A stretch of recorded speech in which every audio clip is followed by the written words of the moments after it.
Marcus is Tomito. Oh, no. Tomatoes. Nice head gear. Thanks. I thought you'd show up in just like a regular game worn helmet, but that would That would be be cool. Just like a tiger head. If I had any Don't of be them. forced to touch Every it. day It here, just doesn't take like it. I do have a shirt. the original. They said on Facebook they're gonna make it again now. That's the only proof that there is that they were first. All the sets.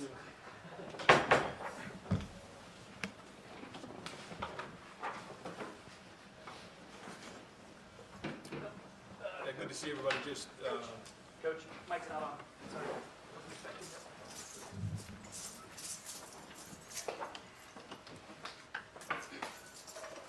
I appreciate everybody being here today. We'll have some of the new coaches available. You guys can spend a little time with them. I'm certainly excited to have them here. This is really our first kind of day all together in the Woody, working together. Had our first couple staff meetings today. I'm looking forward to getting going into February. All right, we'll open up with questions. I know TV, we've got some, looks like you guys have some issues there. Keith, we'll work on it as we can, but we're going to go ahead and get started. Fourth row left there, Jacob Benj, the Lantern. Cool, gotcha. Well, Ryan, first time we've gotten to talk to you this offseason, I wanted to ask you more about the Rose Bowl in particular. You know, Marvin Harrison getting a chance to start a game, that game, and then the way he performed 3 touchdowns, 6 catches. What do you see for him this offseason, where he needs to work, and just your impressions from the team? Well, what we hoped going into the game was to build some momentum, certainly with Chris and Barrett not playing in the game, an opportunity for some of the guys to step up, and we saw that during the game, and I thought Marvin ran some really good routes, certainly stepped up in a big way, 3 touchdown passes in that game was excellent, but I thought he also did a good job in other areas, blocking, and it wasn't just him, I thought Mecca was in there, and Julian stepped up as well, certainly don't know what Jackson did, but it was good to see Mitch Rossi step in there too, and excited to have him coming back. So there was a lot of momentum that was built coming out of that game, which is what we hoped for. And then, like you said, as we get going into March and spring practice, we're looking forward to seeing these guys really now take a more prominent role in the offense. And then we saw what CJ did in the Rose Bowl, but with a guy like Colin Cord right behind him, what do you kind of see for him this offseason? Where do you want to see him take strides, and just how much confidence does he give you being a number 2 quarterback behind CJ? Well, now that you have a certain amount of reps under your belt. You're able to now start to put that on the field. And so he's going to have great opportunity. Devin Brown's coming in as well, an opportunity to compete this spring. So, we're going to have great competition, 15 practices, and we'll see where we're at. Front row middle, Dave Biddle, 24/7 Sports. Hi, Ryan. I'm just curious about some personnel updates. Is Jerron Cage coming back for a 6th year? What about guys like EA, Trajan Mitchell? Yep, all those guys are back. All those guys are coming back. Yep. And with super seniors now counting against the 85, where does that leave you scholarship-wise? Are you guys letting a little bit of a crunch there? Is that a concern? Or? Well, I mean, with everything going on, it's kind of a floating number again, as it is year in, year out. I would say now more than ever because just of everything that can go on, the transfer portal. So, we want to make sure that, we obviously Get to 85, but you have to kind of forecast that out. It kind of puts us in a tough spot because you don't want to be left short. So we'll just keep monitoring it and kind of work through the spring. One more quick one for me. You mentioned Mitch Rossi coming back. Are you guys still going to look for a tight end in the portal, or does Mitch coming back kind of alleviate that situation? We're still figuring that out with depth. Typically, we'd like to have 5 tight ends. In terms of our depth chart, we go through our numbers, which we actually just went back through this morning, making sure that all adds up on offense. And then now, with Jim and his staff going through to make sure that the numbers look right in that area. So we have 41 on offense, 41 on defense, and then 3 specialists. So right now we are at 5, so we're okay there. And we're going to kind of see where the spring goes with Cade. He'd like to start at linebacker and, did a nice job in the Rose Bowl. So we'll keep looking at that to figure out, make sure we have 5 at tight end, though, but that's the goal. Go front row right, Tim May, Letterman Row. We're good.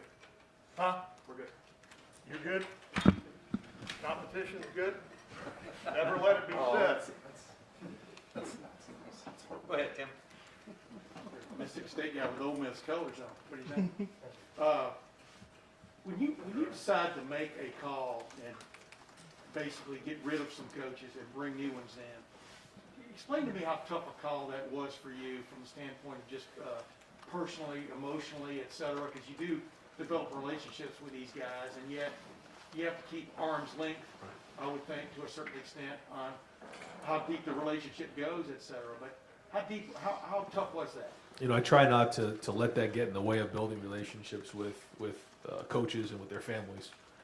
But we also know that we're at a level of college football where the competition is extremely high and the expectations are extremely high. And I know that more than anybody. And so there's an expectation that comes with that. And, you know, I say it all the time, I have a great job, but it's a hard job. And that's one of the hardest parts about it is going through and trying to make those difficult decisions. But at the end of the day, this is more than that. It's about Ohio State football, and there's a lot of people that are counting on this to be right. And so you got to do the best you can. You ask a lot of questions. You make sure you're making the right decision, but then at the end of the day, you got to trust your gut and you move forward. And, you know, I've had to do that. Not something I look forward to, but, you know, it's something, again, that'll happen just the way it goes. And so it's certainly not the goal, but we have to be able to adapt and move on as things happen. And specifically with Coach Knowles, for example, did you want to look in his eye? I mean, did you actually have a face-to-face before you hired him? And number two, what is it that you heard from him that really piqued your interest? And what did you tell him? I mean, how much of it was a two-way street conversation, and how much of it was hey, I want this done this way.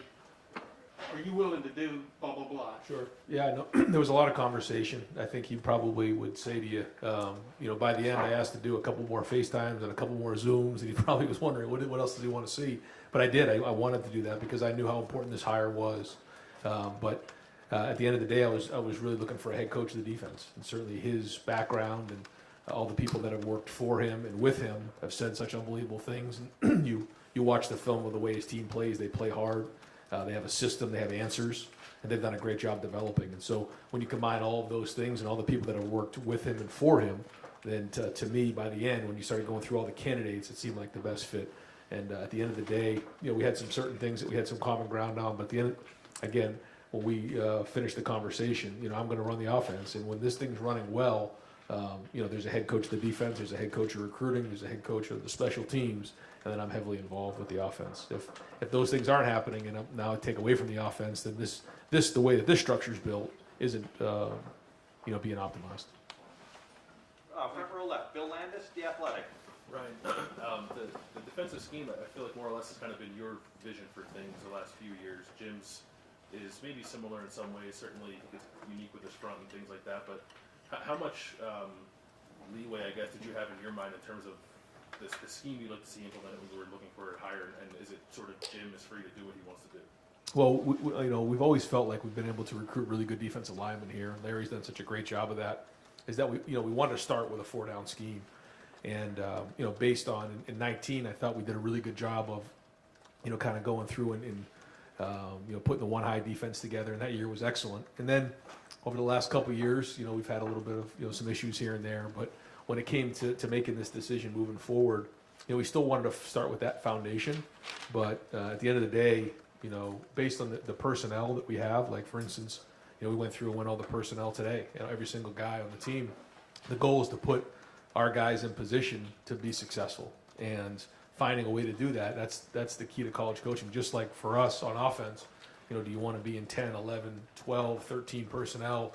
You know, you want to, you know, figure out how to optimize your guys, and that's really what the goal is going to be on defense. And so I think that'll look similar to maybe it did at Oklahoma State. I don't know. That's going to be up to the defensive staff to determine.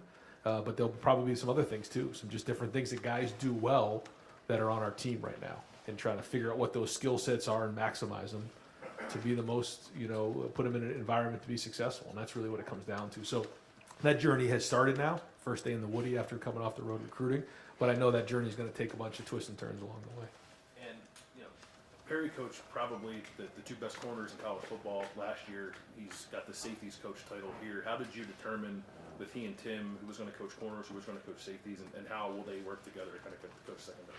Yeah, both Tim and Perry both have tremendous resumes. You know, you saw, like you said, what Perry did last year, and then certainly Tim's background of not only playing here, but his background in the NFL, and they both have great secondary background, so they're going to work together, and that's really something that you know, Jim felt strong about. He likes to really coach the linebackers and be able to have a handle on the front end and the back end, and having two guys back there with the experience that they both have and their resumes is going to be tremendous. And you know, they'll start to build their relationship as time goes on, but just very fortunate to have those guys part of the organization. Third row middle, Doug Lamoureux, Cleveland.com. Ryan, certainly Jim has more experience as a college defensive coordinator than Jeff did or Kerry did when you hired them here. This idea that you wanted to hire a head coach of the defense, do you feel like that's a change at all from how you viewed things before, or is it similar to how you viewed things before with the defensive coordinator? I think when you look at 2018 to 2019, one of the the advantages coming in as a new staff is that there was a lot in place, and that was something that I felt great about. We felt strong about. It was really good, but there was some carryover there, where this kind of allows us a little bit of a fresh start on defense, and I think this gives us the best opportunity moving forward to when you look again at the structure of the way things are built here, every staff is different across the country. The head coach is involved with different things. Mine obviously is with the offense, and so I think that this gives us the best chance. And I think it was a little bit different because a lot of the guys who were here stayed here, and then this gives us a little bit of a fresh start. Having the promotions of Brian and Tony to pass game and run game coordinator, I know everything is collaborative, but how does that change at all your responsibilities with the offense? Are you stepping back even a small percent from the first couple of years with those promotions?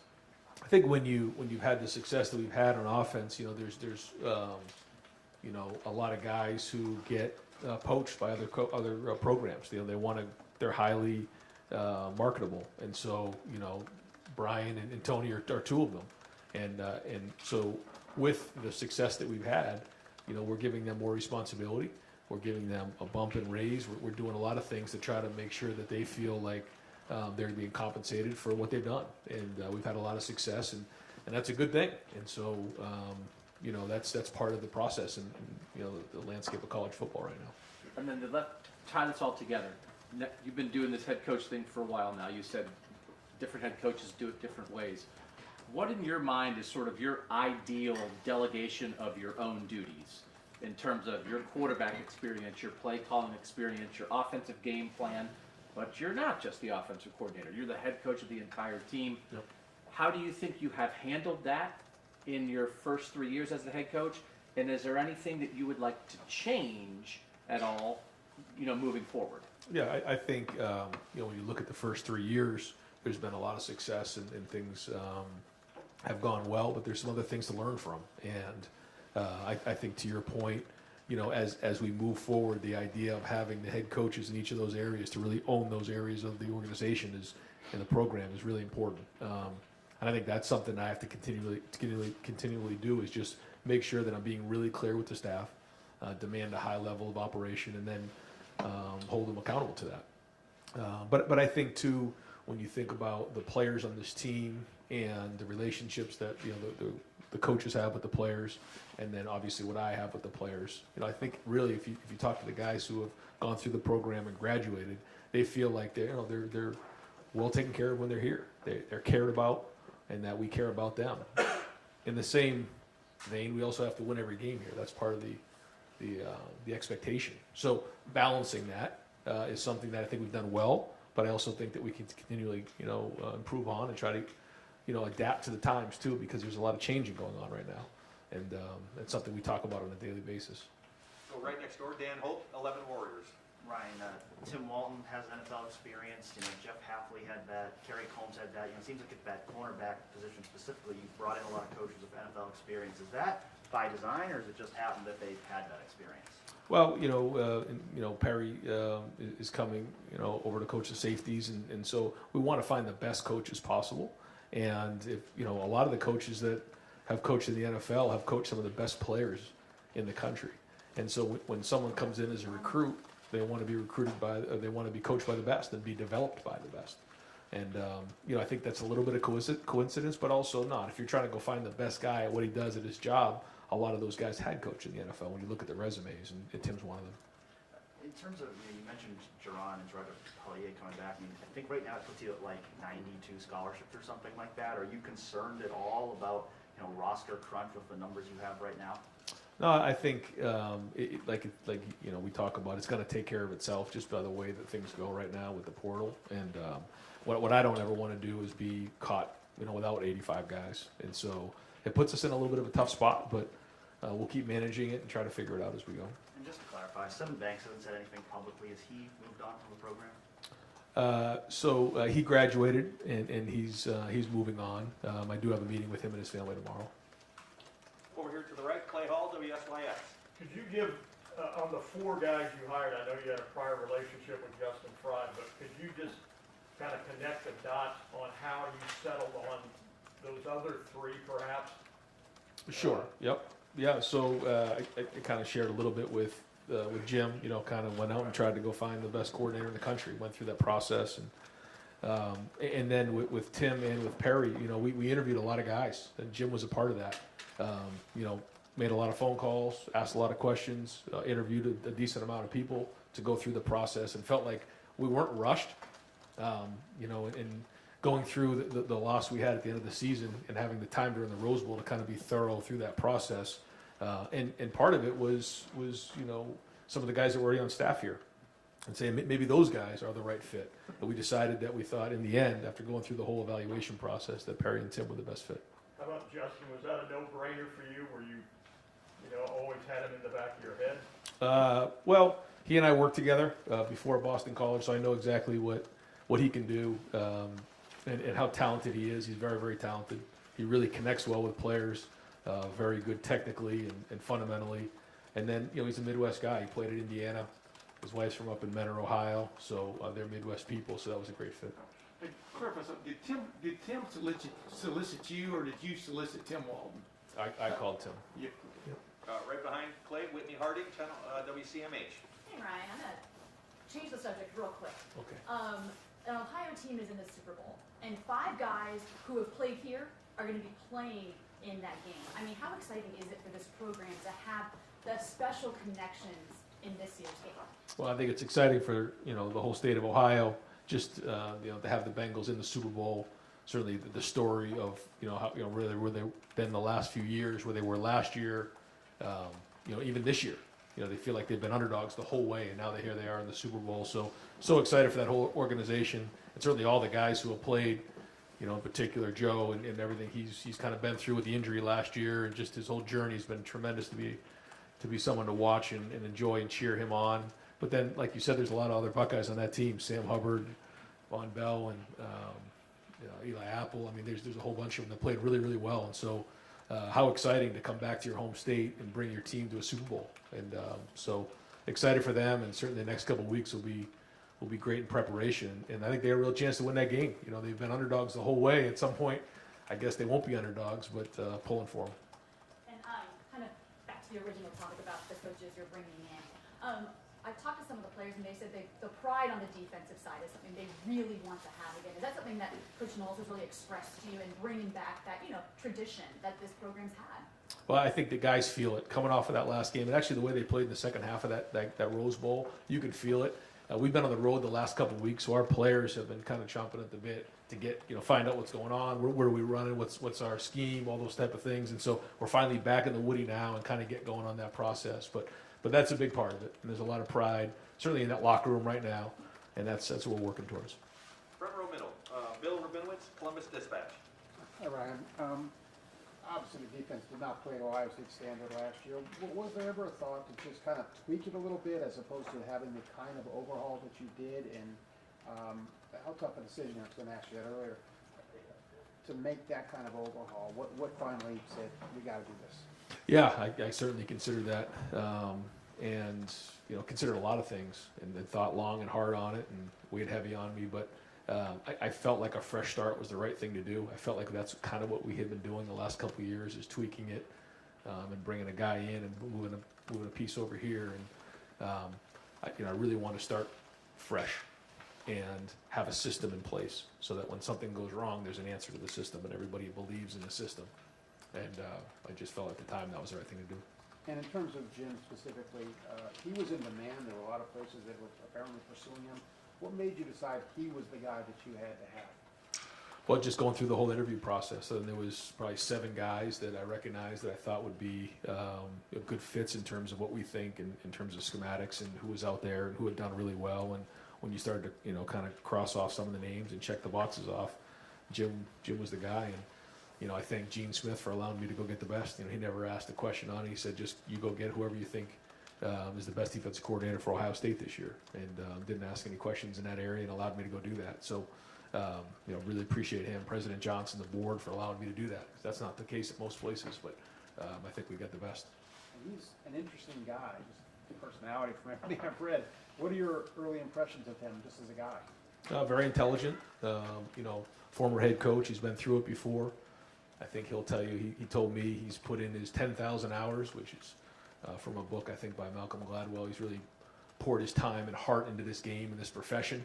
And this is what he does. And so, we have yet to put the defensive system in yet. That's going to take a little bit of time, and it's going to be thorough, and it's going to be done right. But he's very intelligent, understands the game. He's been through it before. He's experienced, and so excited to get to work with him over the next couple of months as we head into spring practice. Front row right, Austin Ward, Letterman Row.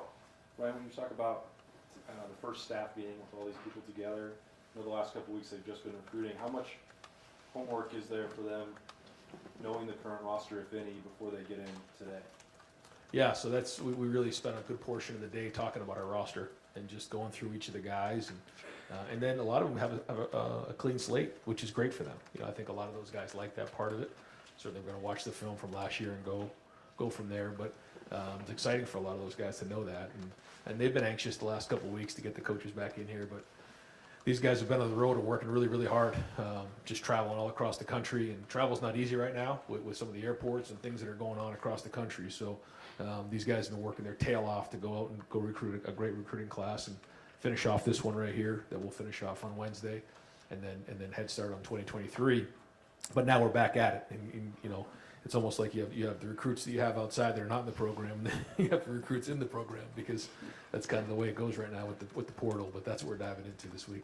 You've gone over this a few times with the tough decisions and the relationships you have with the coaches and their families, but now that part is over and you go into the first staff meeting and you're standing up in front of that group, what went through your mind when you saw this is the group moving forward here?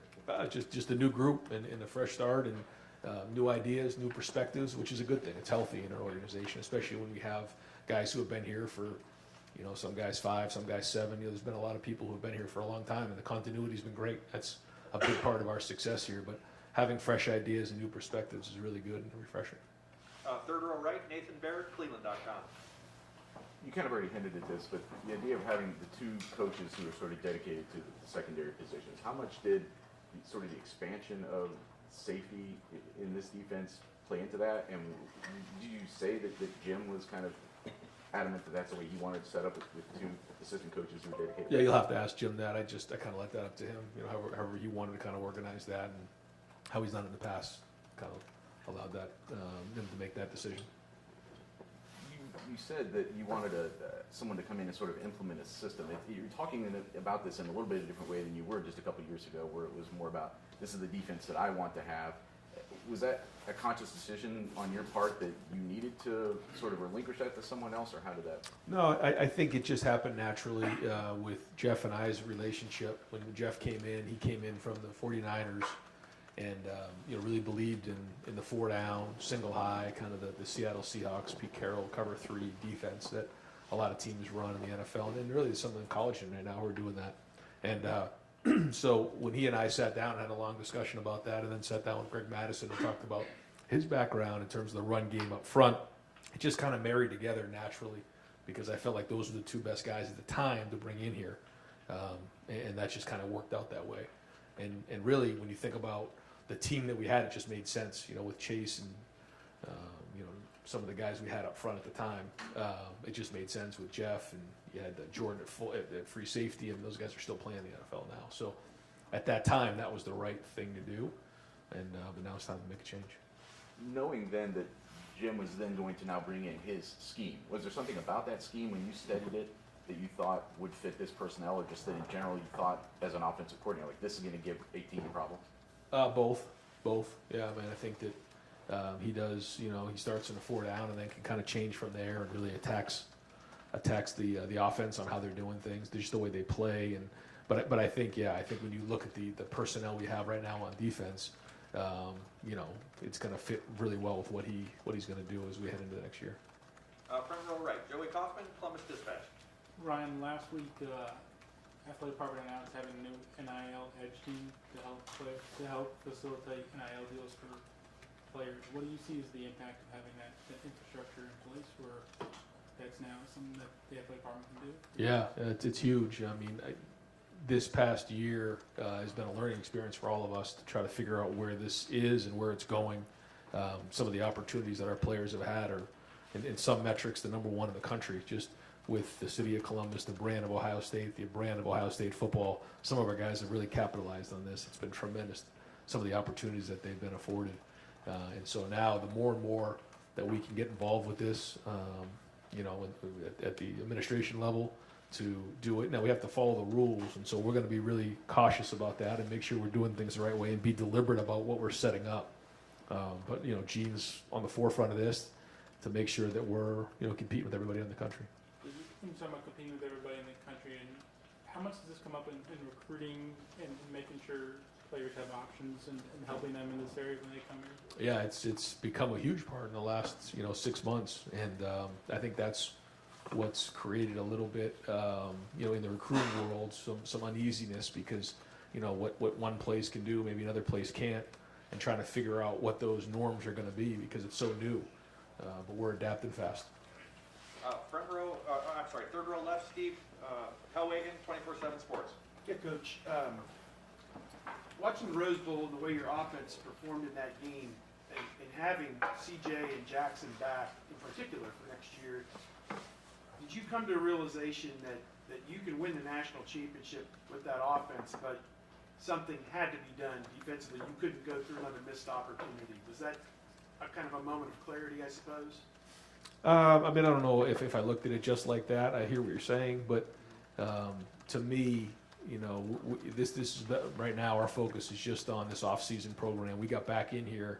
We had a leadership vote on our leadership committee. The leadership committee met. We set the expectations for the off-season. That was a huge part of what we did when we first got in here. These guys have been diving into that, and Coach Mick and everything we're doing in the off-season is so important.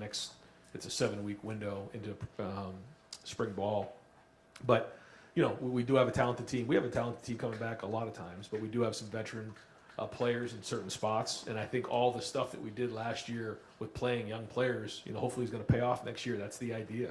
And that there were some growing pains along the way, but a lot of young players on both sides of the ball got a lot of experience.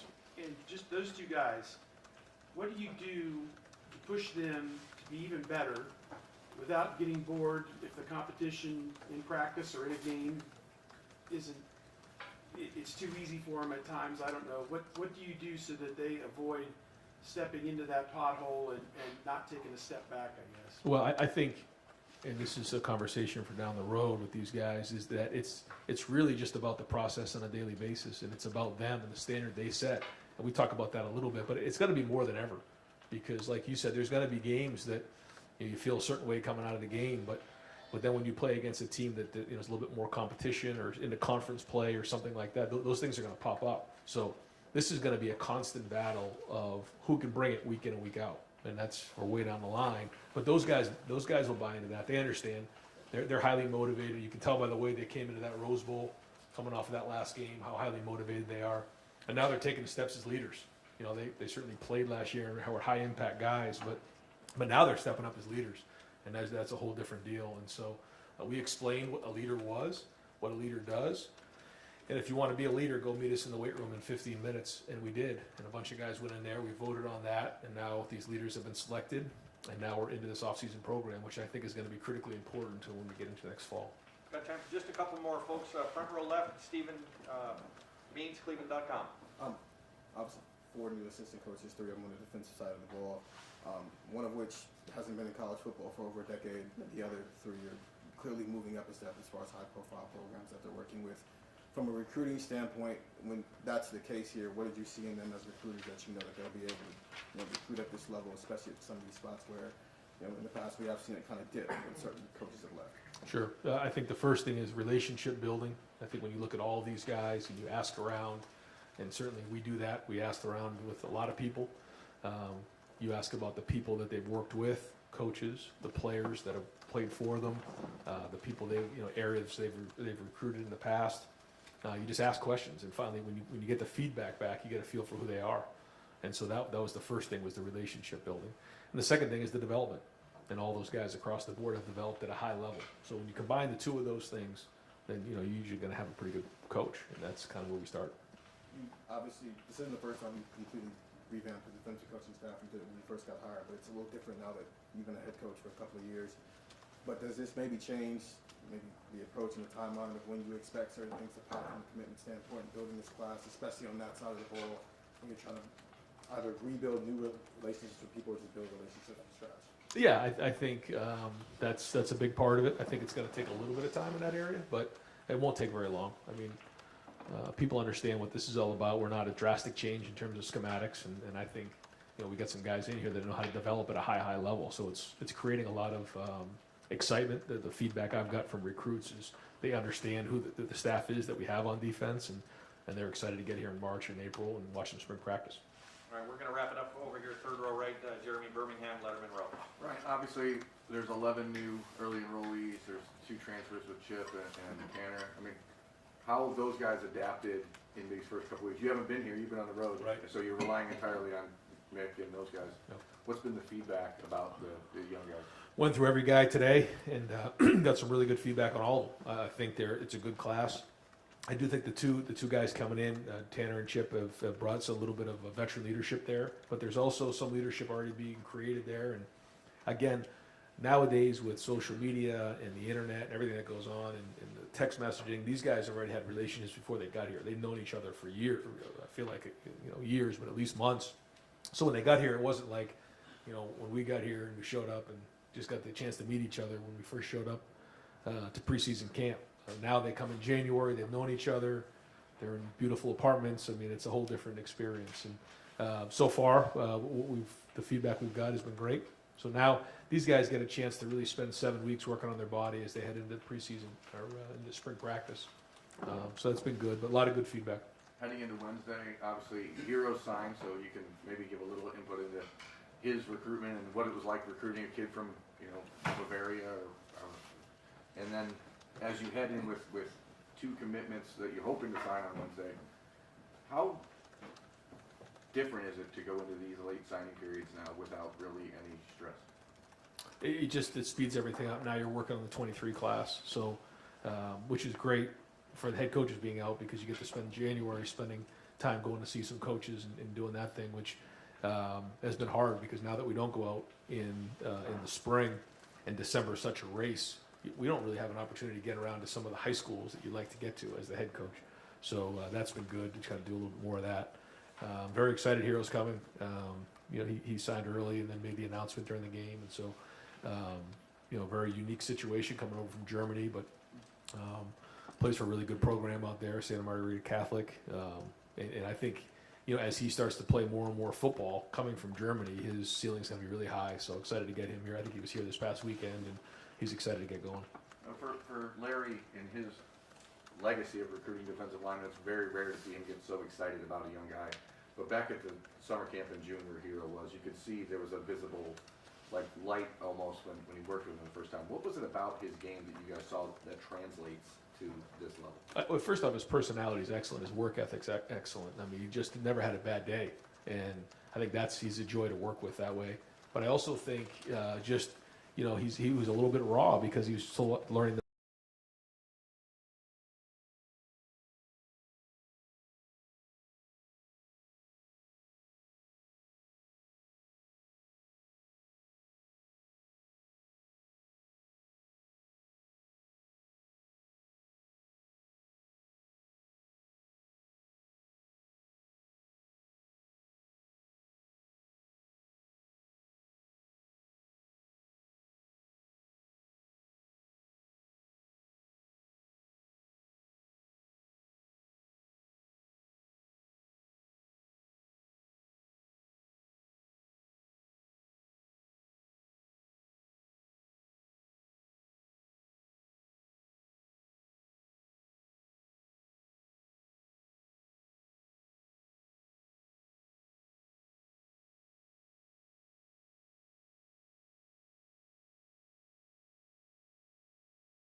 a professional dream to get to Ohio State and to be with the best in the business. To go through that roster like you did today, according to Coach Day, what do you see there on defense? Do you have a handle on it at all yet? I can't say that I have a handle on it yet. It's going to take a lot of study and a lot of hands-on. There are even things that, sometimes when you watch video, if a guy isn't playing up to par or what you think or he thinks he should be able to do, you don't know what the reason is. I mean, you don't know if he was injured. There are guys who play through injuries and they're tough. I'm figuring that out. We got a lot of good tough guys. But you also don't understand about their decisiveness, in terms of what do they know or don't know, and that's a big thing that I take responsibility for as a coordinator, is that in order for the player to play fast, he has to know exactly what he's doing. It's got to be ingrained. He can't be thinking out there. So, it's not, you don't do guys justice, I think, by just watching the video. I mean, you get some things out of it, but you got to get to know them and, kind of feel what they've been through and how they were trained and some of the things that they had to deal with. Jim, what was your impression of Ryan Day when you first spoke with him? How does he come across, and did that mean as much to you in taking this job? Because obviously we heard there were other opportunities for you out there, and so, but what just attracted you to him in particular? Yeah, I didn't know Coach Day, and so through a series of conversations, I just got the impression that he was very professional, very in tune to what he was looking for, to what he thought would be best for Ohio State and his program. Conscientious, intelligent, asked a lot of questions, wanted to know more things about me personally and my background.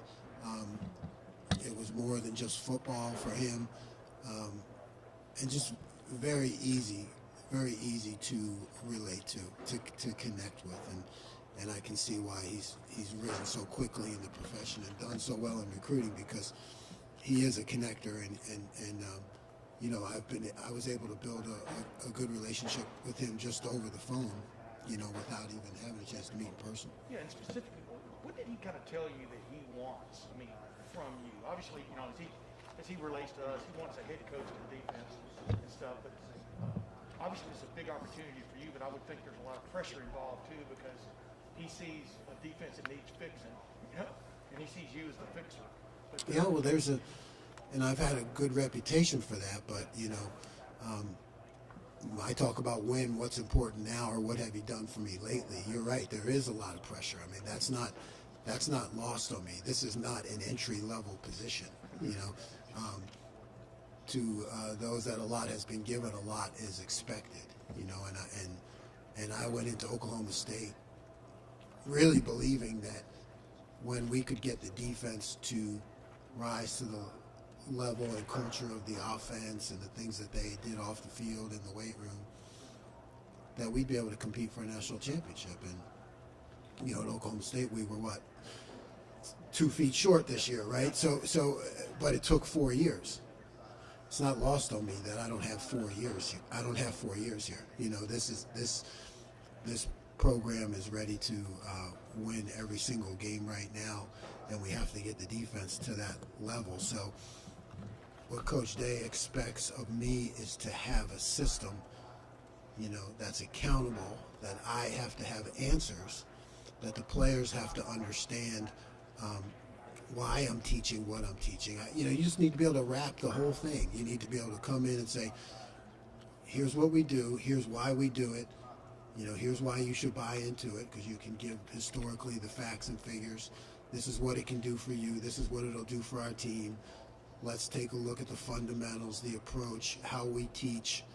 And I've worked hard on how we teach and how we reach this generation, all the different creative ways to do it. But really a system, a plan, be accountable, when things go wrong, which they will every now and then, to have answers, and that's what he wants. How would you describe to that system? Just, I'm sure we won't all understand it, but how would you describe it to somebody in simple terms? What you want to do? We want to be able to create indecision for the offense, and particularly for the offensive coordinator. I think in college, offense coordinators even have more a hand on things that happen than in the NFL. So we want to be able to create multiple defenses and out of simple looks, and to be creative in a way that the players can understand, right? So you want to have a lot of things, a lot of pressures, different. We were number one in sacks last year. We've been consistently 1, 2, and third down. Those are all big deals for us. Why? Because it gets the ball back to the offense. So we want to create 2 to 3 simple pictures that when you look at it, or the offense coordinator looks at it, he can't tell what's going to happen from that same picture, and that we have the ability to really do anything out of that same picture or that look. Can you get into some of the fun things you do with your players when you're teaching them about the opposition? I've read things and seen things from some of your ex-players. You do like game shows and things like that. Can you get into some of the fun things you do? Well, yeah, I mean, you might think it's kind of corny or this, but the players love it. Yeah, we do quiz shows and relating off of modern game shows and some past game shows from my youth, but we compete by position, and the winners get, I have to take them to dinner, those things, and we also hold them accountable to their teammates, so at any time while I'm teaching, and everything's interactive, like we have certain sayings and things that, I say something, they say something, because I want to keep them engaged. Or at any time during the my presentation, which are, they try to be 20-minute high-energy meetings, their picture can pop up and they have to stand up, and within 2.5 seconds they have to answer a question, because that's, otherwise it's no, sit down, play's over, so we just keep them on their toes and keep them locked in and engaged that way. What's your favorite game show? I like $25,000 pyramid, but that goes back a long way. Jim, what are your impressions? I don't know how much you studied Ohio State defense from last year, but what are your impressions of from what you saw, and how much work needs to be done to get to the level that you want to get to? I don't. From what I've seen, I don't think we're far off. I think the guys that were here are good coaches. I just feel like we can gain a lot just through the presentation and being systematic, having answers, having variety, so that the offense doesn't know exactly what to expect, and being aggressive. So I think there are things that we can do just through the packaging of it, but from what I've seen, I don't feel like we're far off, and I think the guys who are here did a good job. It seems like, based on your previous stops, that the outside linebacker position has kind of been the face of the change, and obviously that's your position here to kind of change that room. And where does that come into play?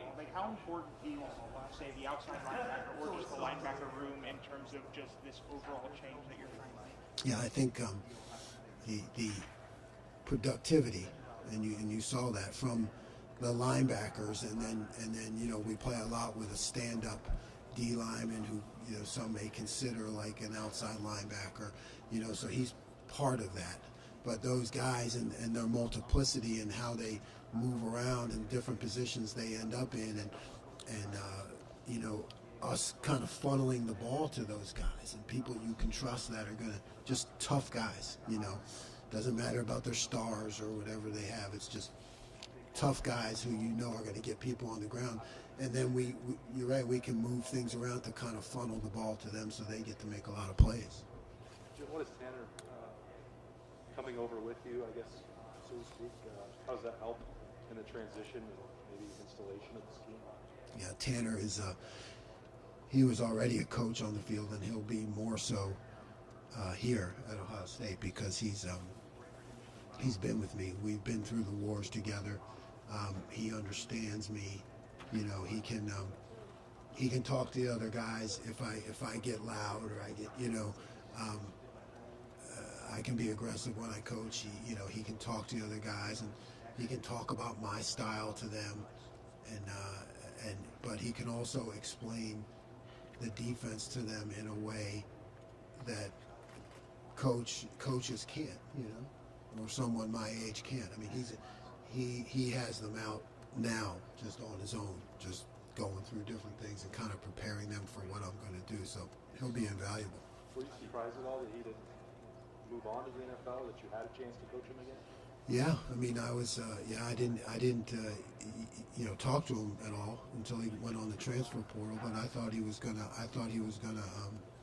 move on to the NFL, and I thought he could. I mean, that's, every game, these different things you say things to different guys in the stretch lines, And one of my thing with him was always like, hey man, you're a professional. You're a professional at what you do, because that's what he did all the time. And he played nickel, covered the slot, and competed in some really tough situations. So I think he'll be a great professional someday. I'm glad he's going to spend the year with us, though. How do you feel like that Leo position that you use at Oklahoma State meshes with the personnel that you have here? Because obviously a lot of guys here have just been traditional defensive ends. Yeah, I'm not sure yet. It's a good question. I'm not sure yet. I'm just, like I said, we really just started to look at that today, because we were on the road for a couple weeks recruiting, and we just got new staff members in here. So it was really today was a day where we could sit down with Coach Day and Coach Mick, right? And I could get in a room with them and say, "Tell me about this guy. Tell me about that guy." You know what I mean? And Coach Johnson, who's been here, Coach Rhodes, who was here, like everybody could kind of chime in, and I could just sit there and take notes and kind of start to just get an idea of what the puzzle pieces are. So I guess I don't know enough yet about that. Coach Day talked about fresh starts. He thought it would be invigorating. It was time, no more tweaking. We need a new approach. How invigorating is that for you? It's great. I mean, it's what I do. I mean, I don't think you could ask for a better situation. You're not walking into a program that struggled. You're walking into Ohio State, Rose Bowl winner, 12-2, national champion. I mean, so for me to be able to come in on a clean slate with, hey, this is what I do with this defense that I've established, it's great because the support is all there. Everything's right there. Well, he calls you the head coach of the defense. How? That's a lot of autonomy, I assume. Because I've always seen him. Hey, I want to score 50 points a game. I want to call plays. I want to run the offense. If you can fix this for me, then you maybe parallel to your Oklahoma State. Yeah, I think. Coach Gundy was an offensive coach. Coach Day's an offensive coach. I think, I know what Coach Day wants he wants a room that is healthy, and I'm talking about staff, players, relationships, successful answers. He realizes things aren't going to go perfectly, but what is the overall culture of the defense? And I think you're right. Hey, if you get that going, you take care of that, so he can focus on other things. And I was a head coach at a much smaller level at Cornell, so I know what it's like to. I mean, I think I'm a much better assistant coach from having that head coach experience, because, that's my job. My job is to take that off his plate. But it's also, I think, for the fans, the alumni, anybody who cares about Ohio State, that having a great defense just brings everybody hope and relief and, you know, takes the stress away, right? I mean, that's, you know, what I wanted to do at Oklahoma State, and we did it. You know, because things aren't always going to go right with the offense or weather or whatever. When you have a defense that you can rely on, it makes everybody feel good about the team and your chance to win. So, including the head coach. That's my job, is to do that. Jim, when you evaluate the idea of, you know, moving along your career, right? Not just team aspirations, but you are on your own journey, your own path. When you evaluate different opportunities, how do you make a decision whether something is worth pursuing and you taking a leap from a place where you were successful versus, hey, maybe this isn't the right fit? How did you come about that decision that this was the right move for you? There's a lot of talk, you know, with different people. There is a lot of introspection. You know, for me, there was a lot of communication with the players that I had. I mean, I really involved those guys at Oklahoma State at this. I probably took an unconventional path with that, because I really shared with them everything that was going on, like they were my sons, like, you know, contract negotiations, things that, you know, I think there's too much of coaches just kind of slipping away in the middle of the night, you know. So I involved my current players at Oklahoma State, the leadership group there. We talked and yeah, so that when I made the decision, they understood why, you know. But I think it's you know, it's that gut feeling. I think that like you talk about with recruits, it's like how will you know, you know? Well, if you talk to enough people, if you have an open mind, and you have a lot of respect for where you're at, I think it comes to you. You know, that's how this opportunity felt to me. Jim, when Ryan Day's number popped up on the caller ID, if that's what it did, I didn't have his number, so it wasn't in my phone. Yeah. I mean, how did you know it was him? And how did that first connection happen? And what did you think the first time you knew that Ohio State would possibly be interested in you? Yeah, that's a good question. How did I eventually realize it was him? He probably called and left me a message. Yeah, right. And that was back in the day. It was just Ryan Day. Yeah, right. You're kidding, right? It's one of my buddies messing with me, right? No, but yeah. So you start a conversation with a coach like Coach Day of his caliber. You know, you start, I think, kind of guarded, you know, kind of like, okay, you know,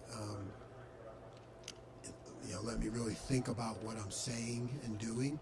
And then, you know, he is just such a quality person from our conversations, who really cares about that relationship with his coaches and players, that it just becomes easier, you know, it becomes easier. And I think for him too, you know, then we just started to relate at a more comfortable level. So, you know, I think it can be a little bit, there's some trepidation in the beginning, but he is easy to build a relationship with. So at the beginning, were you looking to leave, or were you happy where you were, and just took this job to? Yeah, I was really happy where I was, and I had an unbelievable relationship with those players at Oklahoma State, and you know, we built something that was real. So, you know, they were the ones that were kind of started on me. Like, oh, coach, you know, everybody's going to come after you. You know, you're doing this, you're doing that, and you know, you just kind of play it off like, yeah, okay, right. You know, let's concentrate on the next game. And you know, they were the ones. They were probably joking with me about it before I even thought about it. You know, and then you know, it just it seemed to be my time. You know, I mean, you have that, like, you know, you put in that 10,000 hours, you become an expert in your field. You know, the numbers start to show up. Like, you know, all of a sudden you're producing great numbers, and you know, then all the calls kind of come in. You know, it just kind of happens like that. Bam. You know, it's just like, here you go, and now all of a sudden you have these opportunities, and you just have to you know, learn as much as you can about it, and try to make the best decision. Jim, you also got started here, but I'm curious, a year from right now, you're done with your first season, what does the Jim Knowles Ohio State defense know? For being tenacious. I mean, just for overwhelming the offense, for being always in the right place. When you watch it, you can always in the right place. Not giving up anything easy, and then attacking with the tackles for losses and the sacks, and the third down domination. Is there anything that stuck out, maybe from what you've just seen so far, that might be your biggest challenge to get there? Not yet. No, I can't comment on it yet. Don't know enough yet.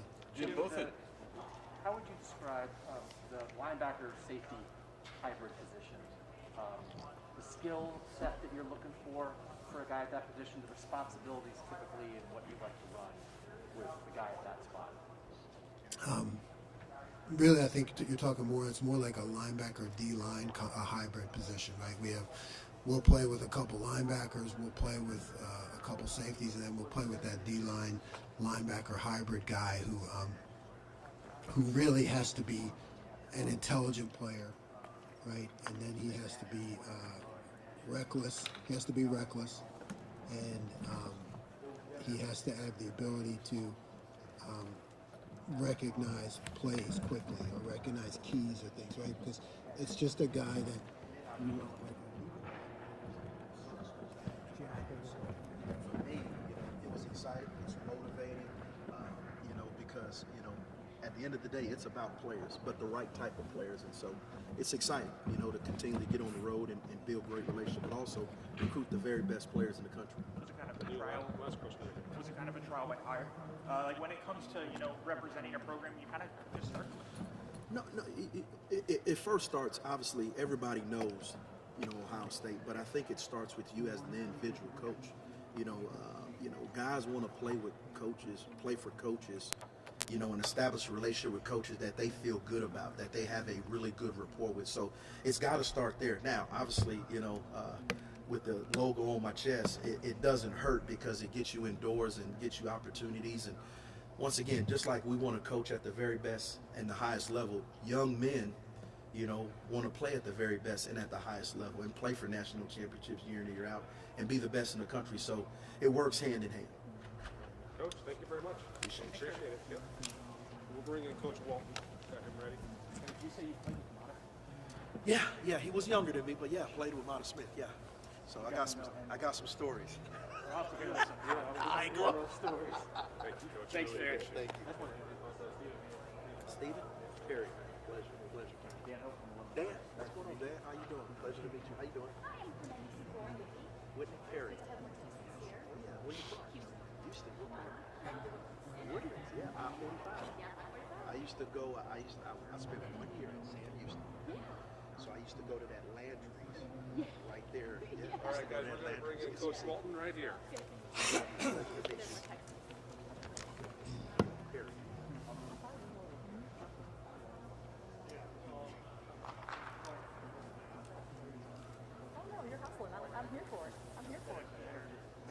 What's it like for you just to be back at your alma mater? It's awesome, man. Getting a chance to come back where you play football at and get back over on the old turf is exciting.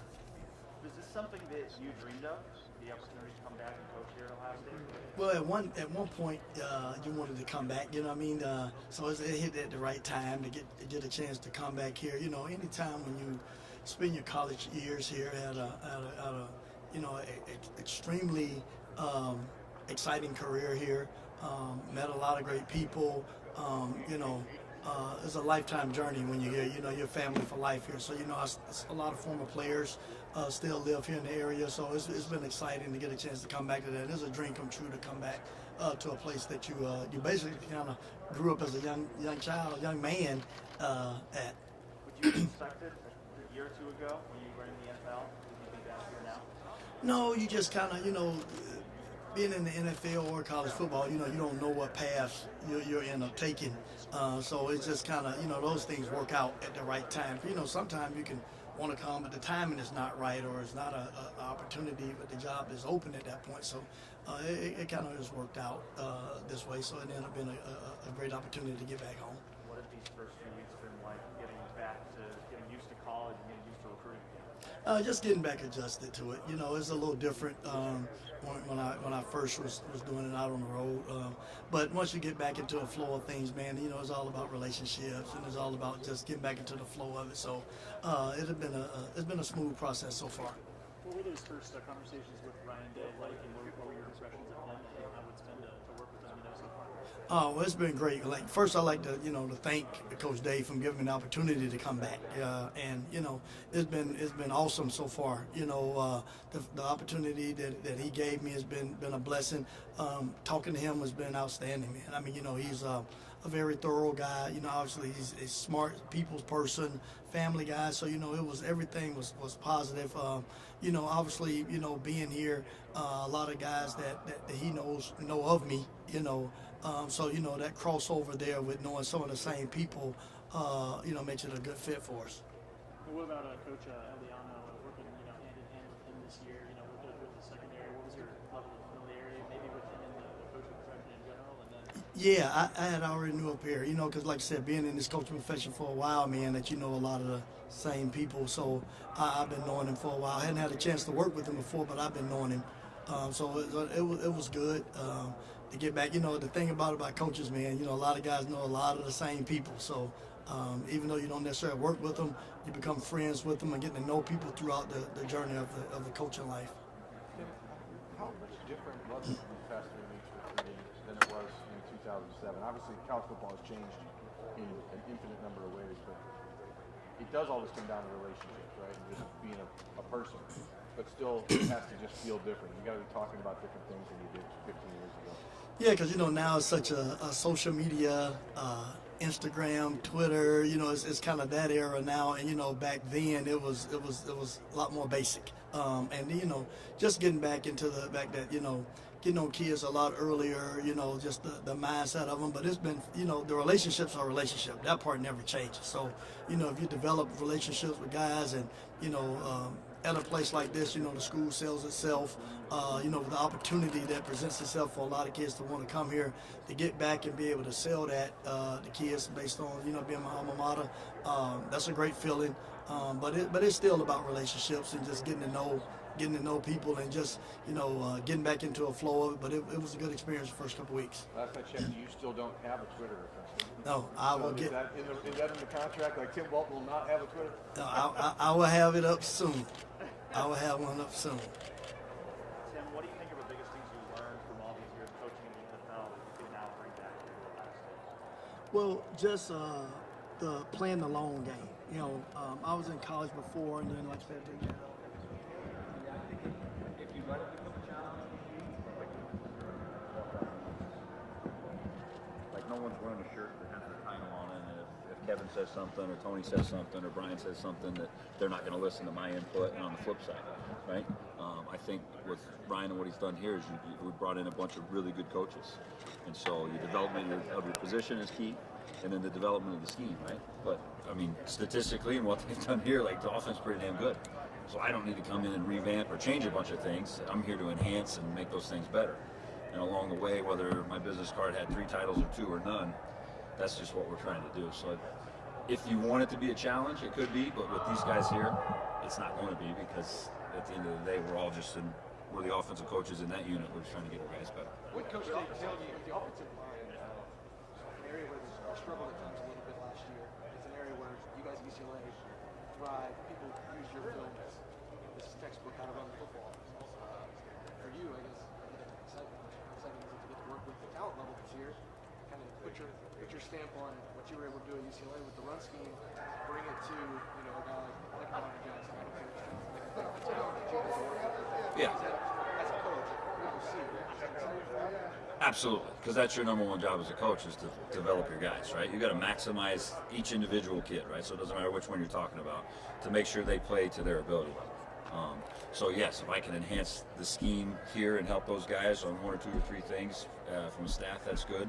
And then really just the excitement of coaching. Once again, the intimacy, I think I said it before, of coaching college football. You get to take an 18, 19-year-old kid and then watch him grow and develop him through that, getting ready for the next level. So the kids we're going to be able to recruit here, the place that this, you know, the kids that this place wants to bring in, yeah, I'm very excited for that. What does Coach Jay do on any specific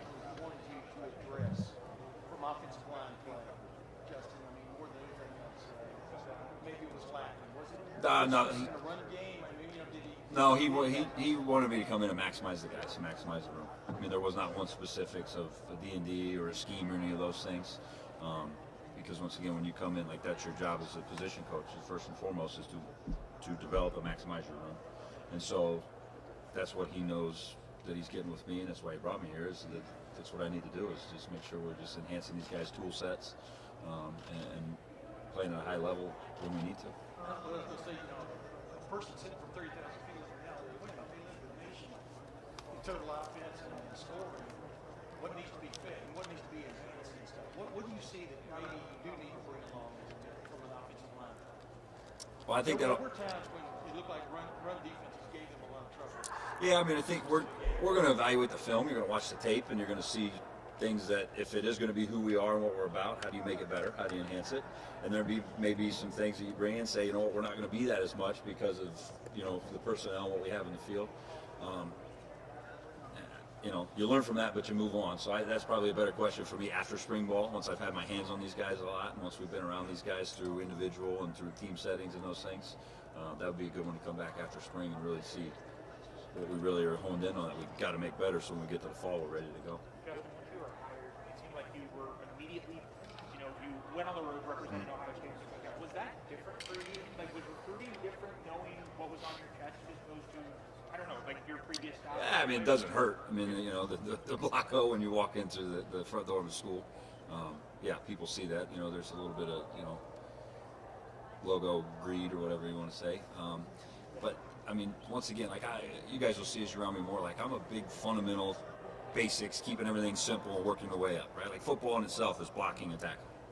That's just how it starts. You block them, they don't tackle, you score points. Whether you throw it, you run it, however you get it, right? If you don't block them, then they're going to tackle your guy, whether it's a sack, a TFL. Now put that into recruiting. It's all about relationships. You got to identify the kids that you know can play for you and uphold the standard that you have here. And then how do you go get those guys, right? It's not, for me, it's not with cool Instagram edits or dancing or music or whatever that stuff is. Like, you got to go in and hit the ground running with the high school coach, with the parents, with the mentors, with whoever's helping that kid in that decision.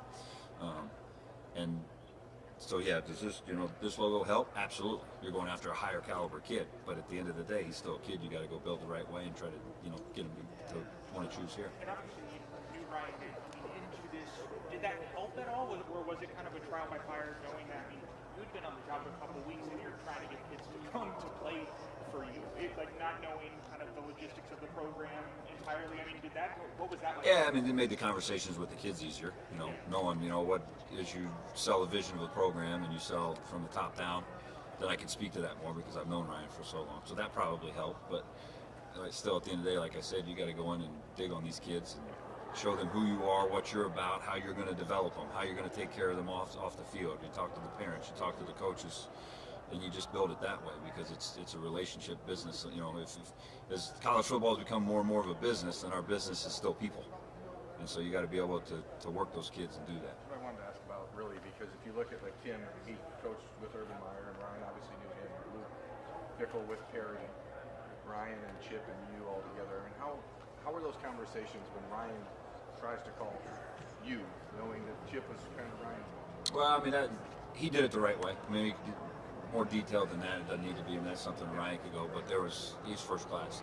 He does it the right way. That's why he's a head football coach at Ohio State, right? So everything was going about the right way through the discussions and those things, and then ultimately it was a decision that I had to make for what was best for me and my family and those things.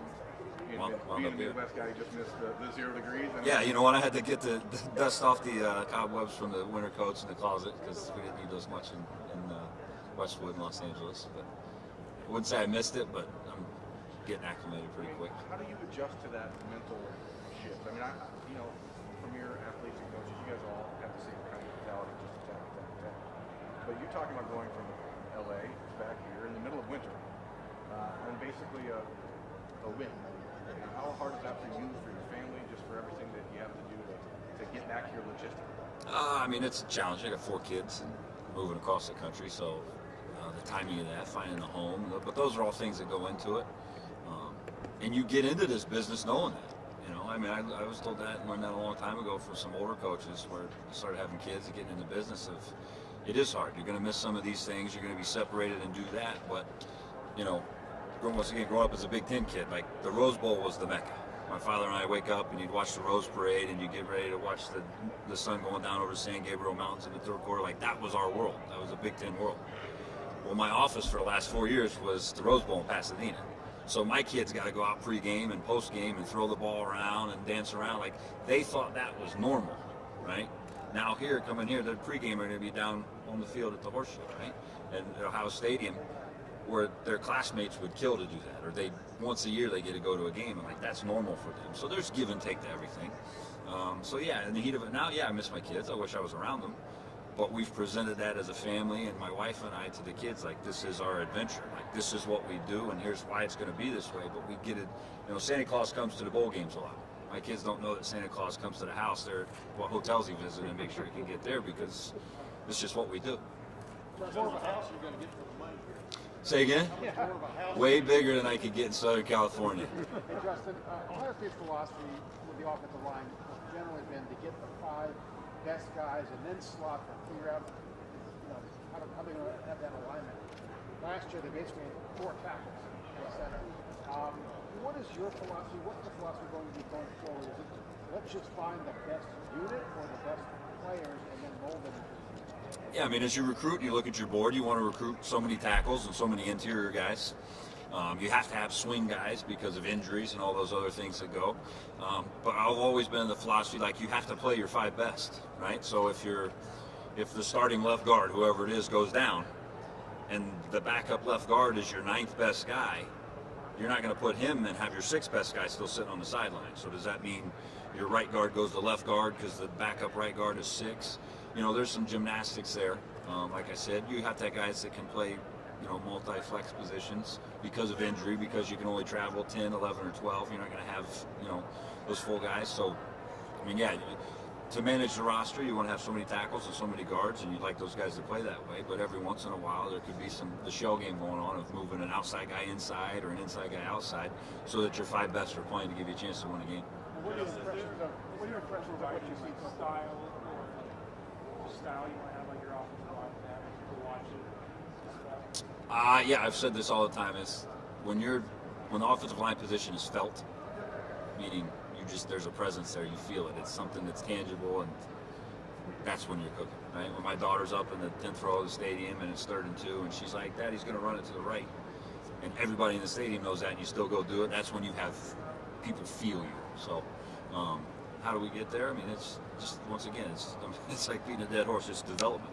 It's putting tools in the toolbox for these guys so in a certain situation or a certain block, they pull it out and they go do it, right? And that comes with repetition, that comes with film study, that comes with doing your stuff on the field so that when that opportunity shows up where they have to pull that out, then they just go do that. And that's what I mean by being felt. Like, we know what we're going to do, how we're going to do it, and it exudes itself through the film, at the stadium, at the practice, with people there in person watching it.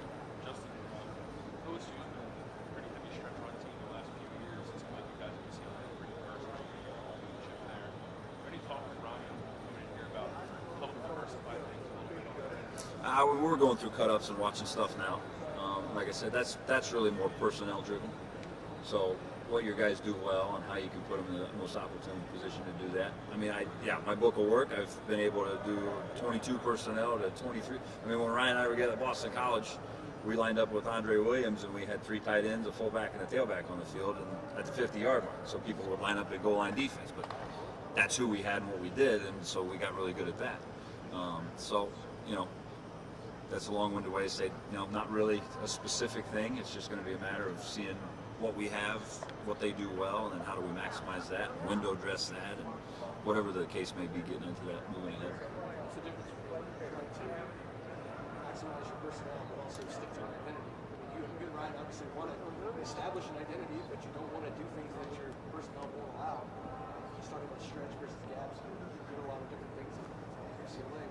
How do you kind of balance that offensive line to not just work with your personnel, but also make sure that being true to yourself and your identity and not just doing what you do? Yeah, I mean, your identity becomes, though, what those kids can do really well. So same deal. I mean, you get through spring ball and find out how these kids run, how they pull, how they, whatever they do, how they change direction, and some of the things that you do. Then you start to hang your hat on, we can do this, and here's how we can, like I said, window dress it a couple different ways.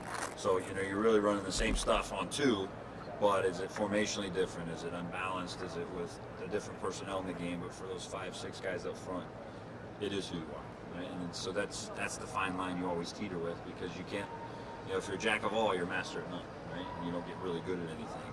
But you can't just pigeonhole yourself as well and be this all the time when you need a little variation. So that's as you go through spring, as we go through our cutoff, we'll find out really where we need to head and what we're going to be.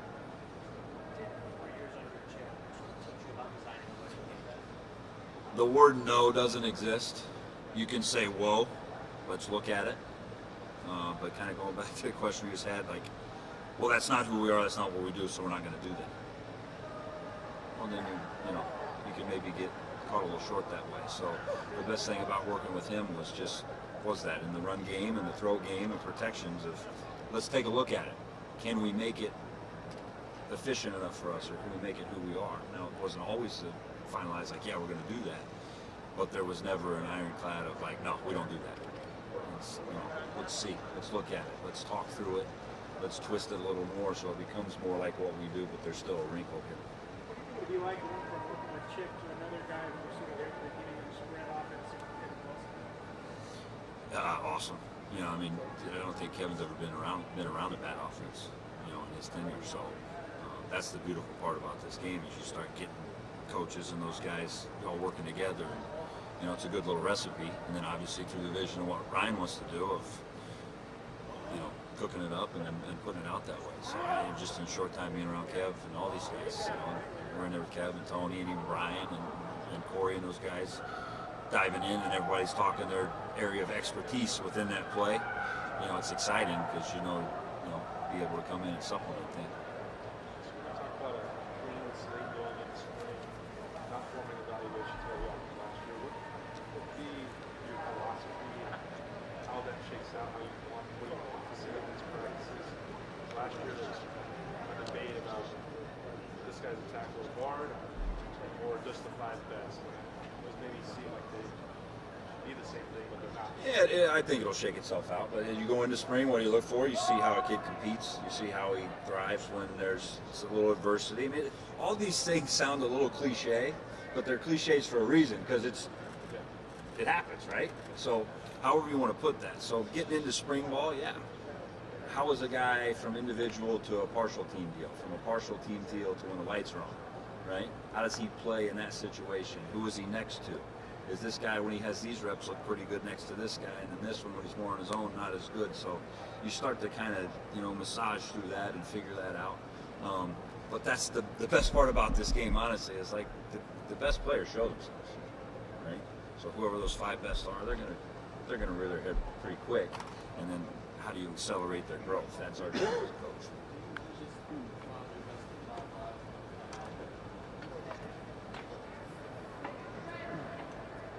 I mean, yeah, in a perfect world, you'd love to say these are 5 and they go the whole time, but injuries, I mean, never's a long time, but I've never had a season where the same 5 guys stayed the whole time. There's injuries, there's matchups, there's things that go along that way. So you want to create as much depth and as many game-ready guys as you can. So, we'll find that out as we keep moving ahead.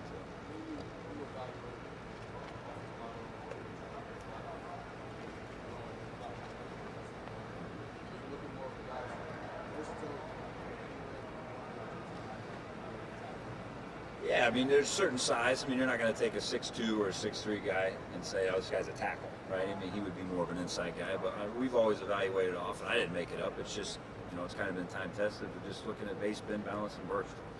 And if a kid owns those, how high is he on those scales? And then, what can you develop? Because I've taken 239-pound kids out of high school and been first rounders, and I've signed kids that were 315 out of high school, and they started for 4 years and went to play pro football too. So they're going to come in all different shapes and sizes out of high school. You really have to be able to project and look at those guys based off their skill set. What's the value of having a second-year center for a first-year offensive line? I mean, anytime a guy's taking, more reps in the batting cage, the game is going to slow down for that guy, right? You know, coming in and new terminology, or you know, what call was this? What call is that? Why did we ID this? To be able to go to the guy that did it and look at that, it's going to be helpful.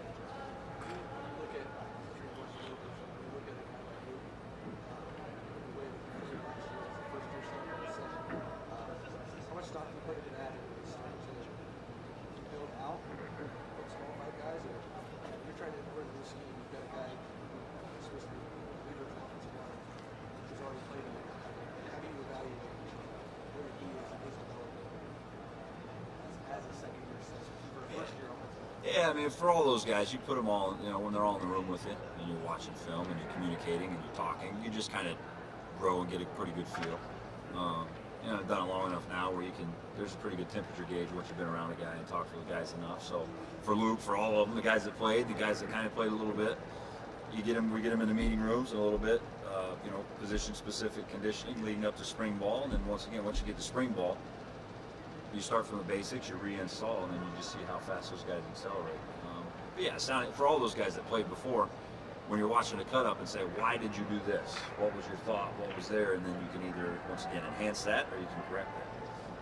So having more veteran guys, yeah, obviously is easier. And then for me, I would just use them more for, you know, verbiage and calls and things like that, adjusting to it, because, you know, as I said before, it's blocking and tackling, right? So blocking is blocking. You call it this block, that block, or this block. Us two got to block those two guys.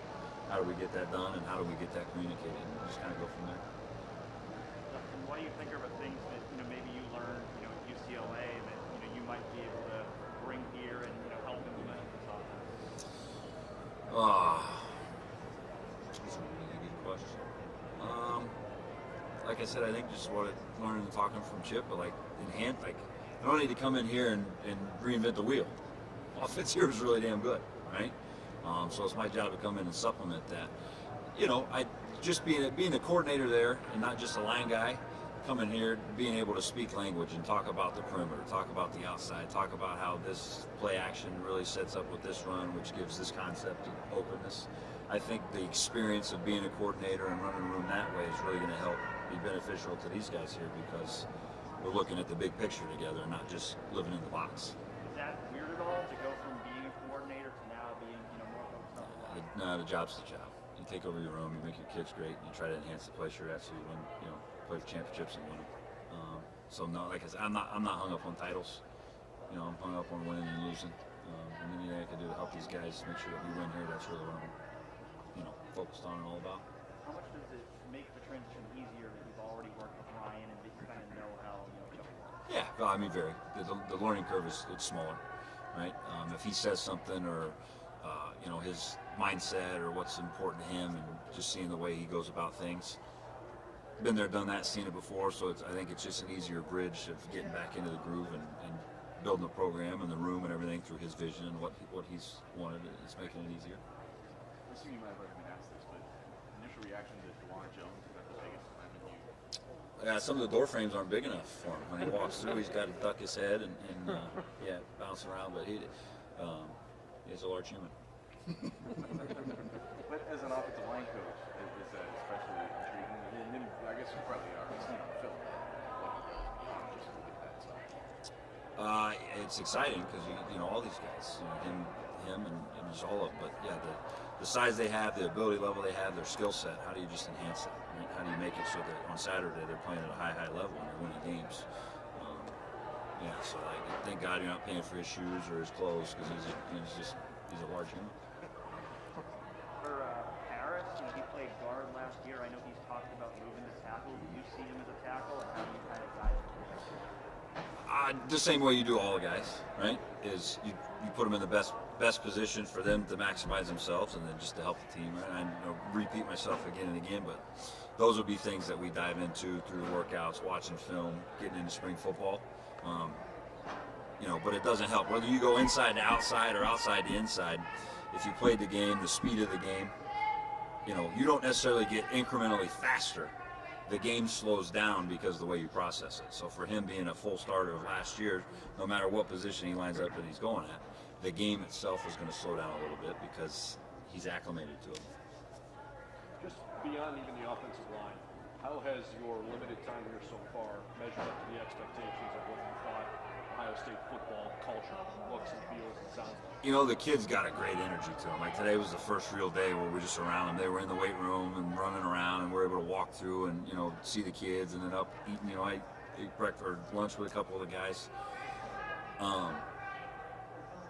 Just the presence of these kids is pretty exciting. Like, they're just genuinely good people, and you can sense that when you're in recruiting and you're around enough people and out. You can sometimes you leave a high school or you leave a place and you're like, your skin's crawling a little bit. Like, yeah, that guy just rubbed me the wrong way.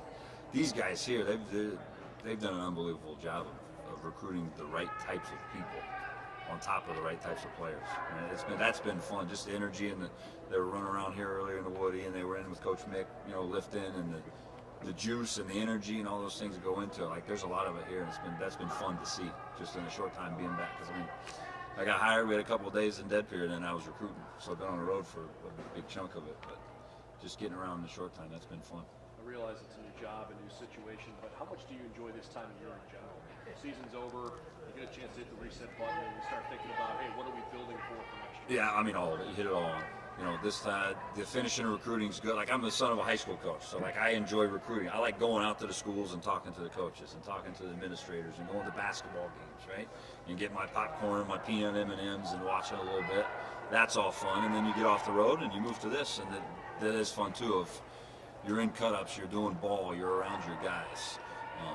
Here, it's even more exciting because it's, you know, I've recruited some of these guys, a handful of them out of high school, but some of them are brand new, so building good working relationships that you can take ownership in, it's fun too. So, I mean, yes, all of it. You know, you kind of answer the question with the question, but it's very exciting. Anything else? All right, thank you, Coach. Awesome, guys. Appreciate it. See you guys at lunch. We do need to get out of here, so we got to leave the cross practice.